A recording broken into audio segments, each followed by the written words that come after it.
Hello, my dear students. In the Department of English, fourth year students, the subject is application. Before we start the content of our lecture today, I'd like to tell you that the nature of our topic is implementational. It is applied and implementational. That's why the material that I'm going to present is not expected to be studied and we are not expecting a traditional exam.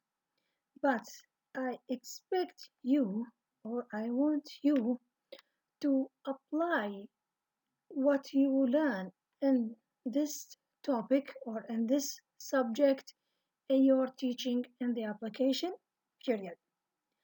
And of course, concerning your mark in this subject, the marks are going to be divided according to or in relation to the lectures and assignments that you are going to do, in addition to the mark of the educational supervisor and the scientific supervisor that will observe your lessons.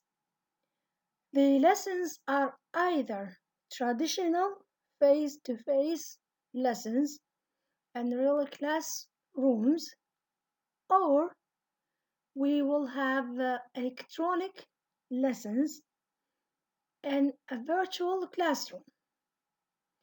That's why I'm going to present you with the most important ideas and techniques that helps you to teach in both cases, يعني whether traditional teaching in a real classroom or electronic teaching in a virtual classroom.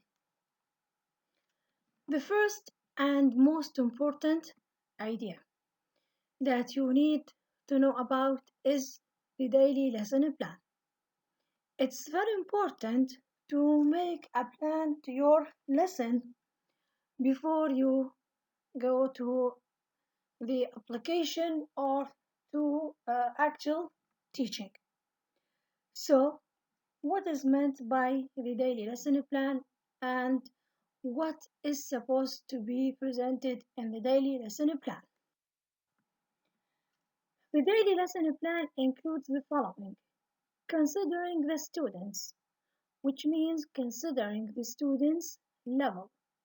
The first, we should consider the level of students we are teaching. The second, thinking of the content, which means the content of the lesson.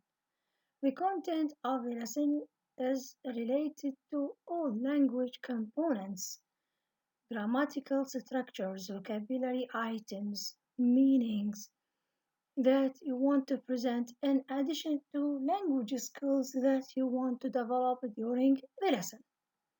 And of course, this is done by presenting the student with materials and activities. That's why the plan includes the materials and activities that you will present during the lesson. When you are planning a lesson, ask these two basic questions. Number one, what I'm going to teach. This is related to the content of the lesson, what you want to achieve in the lesson, and your target language skills, the language or skills you are going to teach. This is related to the first question, what I'm going to teach. The second question, which is as important as the first question, is how I'm going to teach it.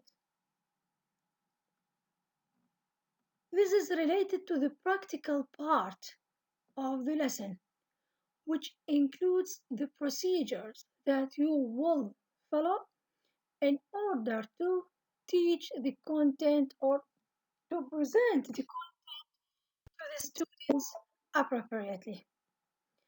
The second part of your plan is called the procedure. This is where you list the stage of your lesson and say what you will do in a good lesson or course. To me, is one where there is plenty of language learning going on and where the students and I, which means the students and the teacher, feel comfortable physically, socially, and psychologically, which means the way the students' seats are arranged, the relationship between teacher and the students and students, and the way the students feel towards the teacher, towards the material, and towards each other. So we should try to think about these aspects and do what we can in order to achieve this idea. Also, the students are supposed to be aware of some of what there is to learn, which means you give them an introduction about what they are going to learn and the objectives behind this, why they are learning these ideas. The students are aware of some of the things we have learned, which means that you provide them with a review and you mention the last points that you have explained in previous lessons. The students have a notion about how we learn best. So they have an idea about the way in which they will learn a particular idea. The students know why we are doing the activities we are doing. So the students understand, they need to understand why you are doing this activity or that activity, or why you want them to do something.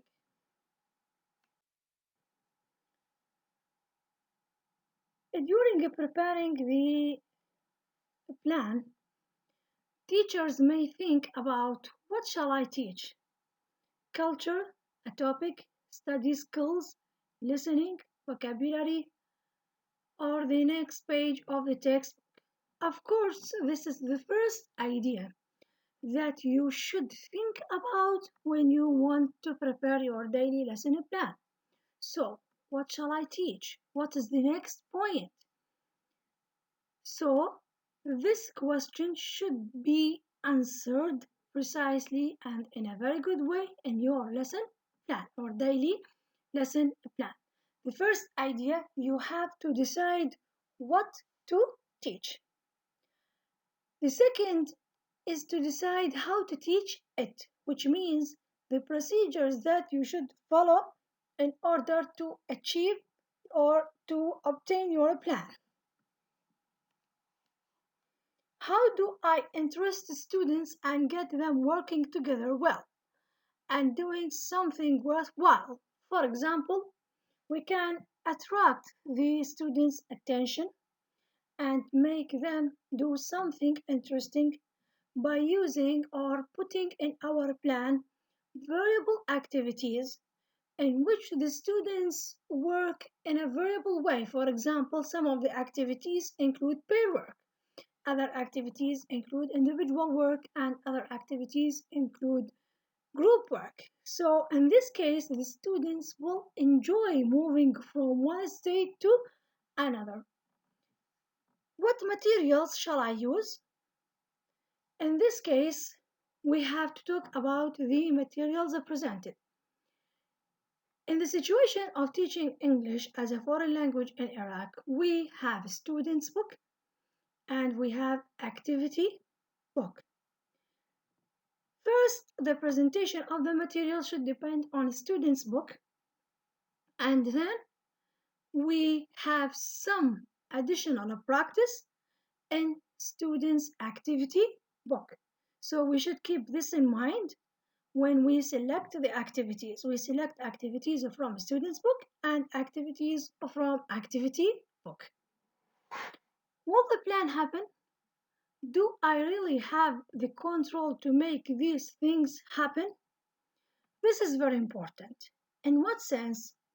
in the sense that during my observation to some of our students, I find that some students finish the lesson before the time specified to the lesson because they pass some of the steps or they don't apply some of the steps in, let us say, a perfect way. That's why they will finish or cover the material within half of the period specified for the lesson, and then they don't have any activity to present. On the other hand, sometimes the students say that the lesson is not enough to cover the plan and they need more time. And again, this is because of a particular problem, because they give an activity more than the time specified to it or more than the time that they should give it. That's why we should keep in mind covering the plan with applying all the steps that we have planned in a particular way or with the specified time, not with a period less than the period specified or more than the period specified. Is it okay to change my mind in a class? Sometimes, it's not all the time okay to change some of the aspects in the plan, but sometimes you find yourself obliged to do certain ideas, certain simple ideas in your plan. How to write a lesson plan? First, as I told you, in teaching English as a foreign language in Iraqi schools, we have the text specified with. The text is specified with three portions or three books. The first one is a student's book, which is divided into units, and the units are divided into lessons. And we have activity book and we have teacher's book, which is the most important aspect in our topic, the daily plan. Why? Because the teacher's book includes all the important information that you need to put or specify in your plan. First, write the unit.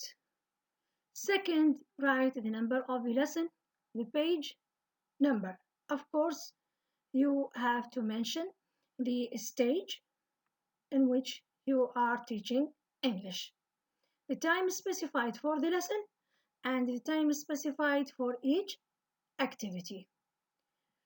The first idea that you should start with is prior learning, which includes a review to previous lesson.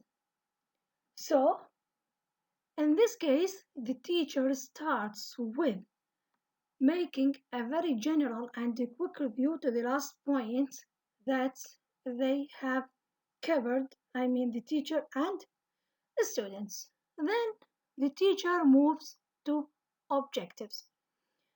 We mentioned that the students need to know what they will learn and why they are learning or doing these activities. That's why we have to mention the objectives. I'm putting here an example to objectives, introduction to the unit topic jobs. Read a short text and work out names of jobs. In this case, here I'm giving the students the objectives of the lesson, why I am or what I want to achieve when I teach this lesson. By the way, the objectives of each lesson are specified in the teacher's book. So you don't have to write the objectives by yourselves, but you have to go to the teacher's book and you will find everything. Not only the objectives, you will find the objectives, language, the vocabulary that you need or that you have to present during the lesson, and also the procedures. Then we have language. What is meant by language? Language means the grammatical structure that you want to present in this particular lesson. So here we have, for example, indefinite articles for jobs. In this case, this is the grammatical aspect that the teacher wants to present. Again, this is available in the teacher's book. Vocabulary, you will find a list of vocabulary items that you need to present and to discuss with your students. The students will find out the meaning of words, and the list of words is provided again in the teacher's book. The material used: board, marker, cassette, SB, which means a student's book, AB, which means activity book. Of course, sometimes you will not need all these ideas, but I'm giving you an example. And sometimes you might bring something different. You might bring pictures, charts. You might bring any material that helps you to present the material in the class. Organization. In the organization, we mean organization of students' work. We have three types of organization: either individual work, pair work, group work. It's not your decision to decide to use individual work, pair work, or group work, but it depends on the activity itself.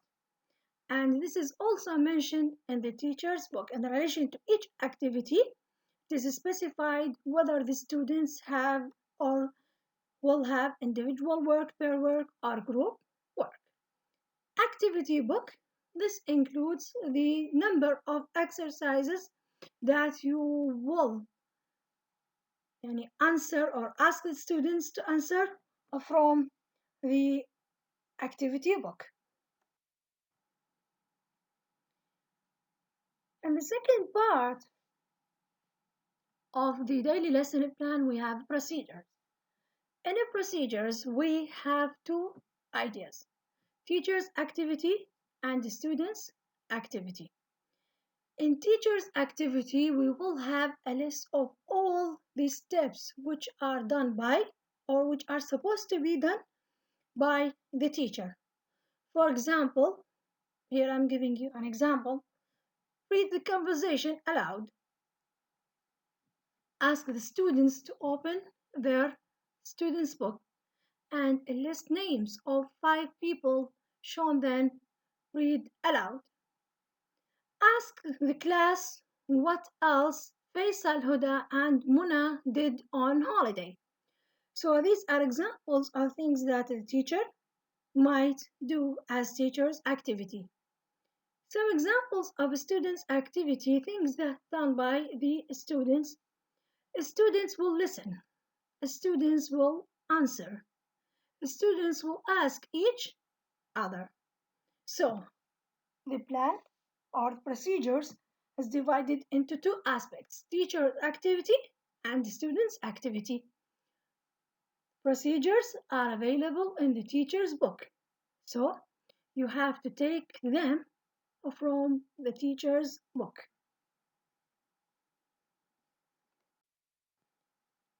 Then homework, if you have any homework, and you can ask the student to do anything according to the activities you have introduced.